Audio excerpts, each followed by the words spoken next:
Nós vivemos no planeta Terra, um enorme pedaço de rocha que orbita uma estrela que chamamos de Sol. O Sol, por sua vez, é apenas uma estrela dentro de uma galáxia enorme, que faz parte de um universo cheio de mistérios e coisas interessantes. Mas se quisermos encontrar grandes mistérios na natureza, nós não precisamos ir muito longe. O nosso próprio planeta é recheado de problemas interessantes para serem estudados. Primeiro que a Terra possui milhares de quilômetros de diâmetro e conseguir qualquer informação sobre a composição das camadas mais internas é bastante complicado. Se o raio da Terra fosse essa régua de 30 centímetros, o buraco mais profundo já cavado pelo ser humano não passaria da incrível marca de 6 milímetros. Nós vivemos na crosta terrestre e nós nunca saímos dela ou conseguimos cavar fundo o suficiente para chegar na próxima camada, o manto. Então, como que nós conseguimos tantas informações sobre o núcleo da Terra? A resposta: estudando os efeitos que as camadas mais internas têm aqui em cima, como vulcões e terremotos. Surpreendentemente, nós temos um bom entendimento de vulcões e terremotos, mas ainda mais surpreendente é o fato de não termos um bom entendimento de algo que estamos em contato a todo momento, que é a atmosfera. Isso é estranho, porque não estamos separados da atmosfera por nenhum tipo de rocha, água ou qualquer outra coisa que crie uma barreira. Nós literalmente estamos respirando a atmosfera nesse exato momento. Então, por que é tão difícil de entender ela? Não me entendam errado, nós sabemos muita coisa sobre a atmosfera e como ela funciona. Nós sabemos sobre ventos, nós sabemos a composição da atmosfera e nós conseguimos fazer previsões do tempo, ou pelo menos tentar. Mas ainda assim, existe uma limitação mais fundamental que nos impede de conhecer melhor o clima do nosso próprio planeta. A atmosfera é composta por gases, e gases são fluidos. Por isso a atmosfera pode fluir. E é por isso que nós sentimos ventos, e é por isso que moléculas de água formam nuvens, e também é por isso que correntes de ar gigantescas percorrem o planeta todo. Mas se você prestar atenção, você não vai conseguir dormir hoje de noite pensando em alguns problemas. Nós simplesmente não conseguimos prever o movimento da atmosfera porque existem coisas demais afetando o movimento dela. Montanhas impedem a passagem de correntes de vento. O vapor de água evapora dos oceanos. A Terra está girando e isso gera uma força chamada força de Coriolis que cria tornados e furacões. E tudo isso está afetando o movimento dos gases na nossa atmosfera. E é por isso que nós dizemos que a atmosfera está em um tipo de fluxo que nós chamamos de fluxo turbulento, ou mais conhecido como turbulência.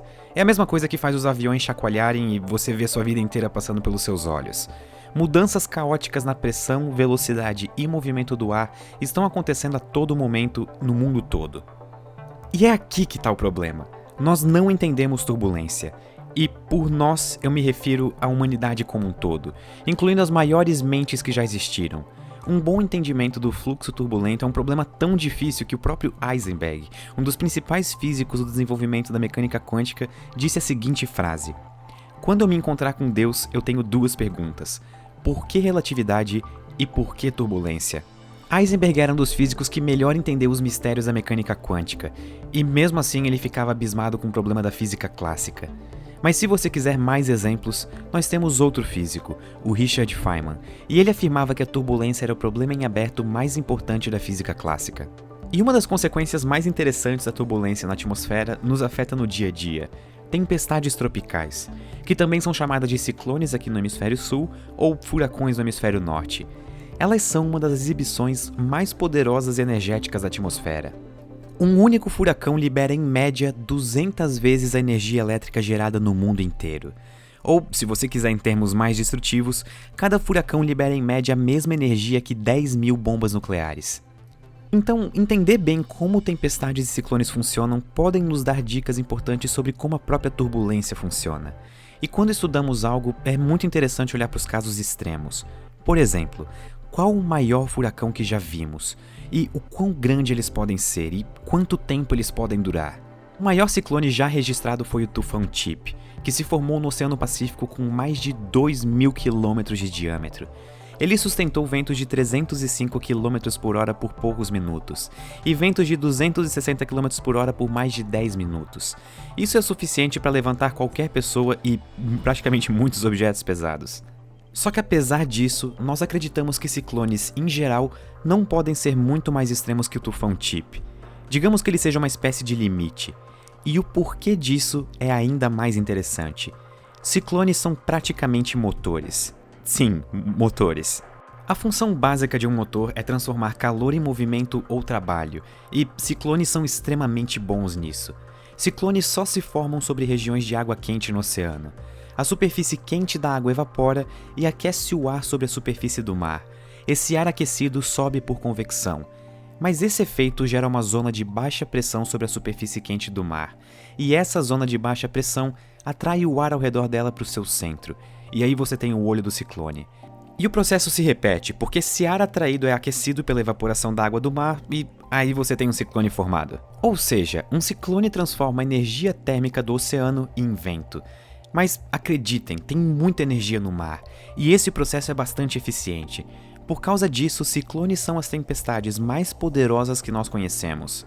E é isso que gera o limite de velocidade dos ventos.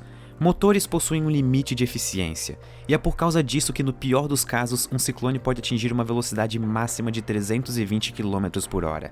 Mas essas são as maiores tempestades que podem acontecer aqui na Terra, que é cheia de obstáculos para tempestades.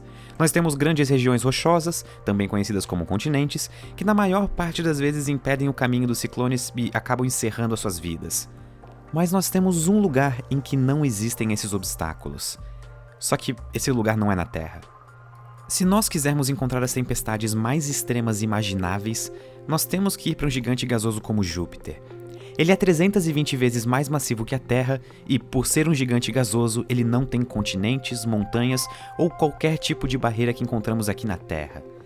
O quão poderosas podem ser as tempestades em Júpiter? A resposta é muito poderosas.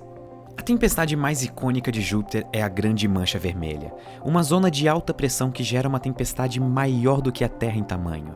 Na verdade, você pode ver ela com um telescópio no seu quintal aqui da Terra. Uma tempestade com esse tamanho é assustadora, mas o que é mais assustador é que a Grande Mancha Vermelha é observada continuamente desde 1830, o que daria pelo menos 200 anos ininterruptos de tempestade.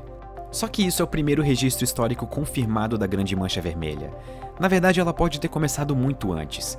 Existem algumas observações datadas de 1665 que aparentam falar sobre ela, o que faria a Grande Mancha Vermelha ter pelo menos 350 anos.